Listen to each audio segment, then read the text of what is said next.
നമ്മുടെ കപ്പ ബിരിയാണി ഇതേ കപ്പ വേവിച്ചു കുഴച്ചു. ഇതേടെ ബീഫ് നമ്മൾ അതിനകത്ത് കറിയാക്കിയതാണ്. എല്ലും ഇറച്ചി എല്ലാം ഉണ്ട്. അപ്പം നമ്മളതിട്ട് ഇതേ കപ്പ ബിരിയാണി ആക്കിക്കൊണ്ടിരിക്കുകയാണ്.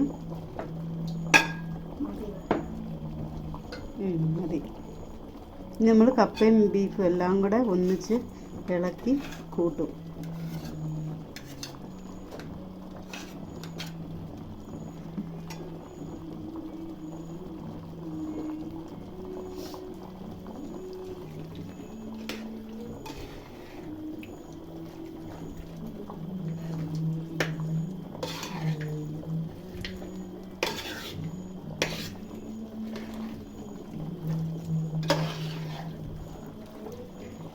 നമ്മളിപ്പോൾ കപ്പ മഞ്ഞൾപ്പൊടി ഇട്ട് ഉപ്പ് ഇട്ട് വേവിച്ച് നന്നായിട്ട് വേവിച്ച് കപ്പ ആദ്യം നമ്മൾ നന്നായിട്ട് ഉടച്ചെടുത്തു.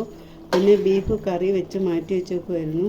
പിന്നെ നമ്മൾ കപ്പയ്ക്കുള്ള തേങ്ങയൊന്നും നമ്മൾ ഇട്ടില്ല കേട്ടോ. അങ്ങനെ ഇടുമ്പോൾ വേറെ ടേസ്റ്റ് വരുമെന്നാണ് പറയുന്നത്. അപ്പോൾ അതുകൊണ്ട് നമ്മൾ കറിയിട്ട് കപ്പ ഉപ്പിട്ട് മഞ്ഞൾപ്പൊടി ഇട്ട് വേവിച്ചിട്ട് അത് നന്നായിട്ട് പൊടിച്ചെടുത്തിട്ട് പിന്നെ കറിയിട്ട് ഇളക്കുക ചെയ്യുന്നത്.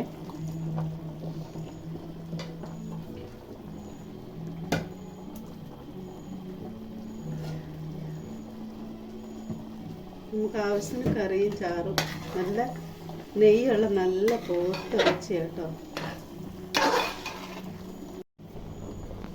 നമ്മളിപ്പിച്ച് കുരുമുളക് പൊടി ഇട്ടിട്ടുണ്ട്. കുരുമുളക് പൊടി ലാസ്റ്റ് ഇട്ടാൽ മതി.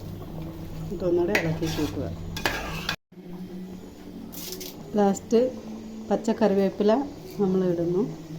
ഇത് നമ്മളെ സ്വന്തം മുറ്റത്തുള്ള കറിവേപ്പില കേട്ടോ, വിഷമൊന്നുമില്ല.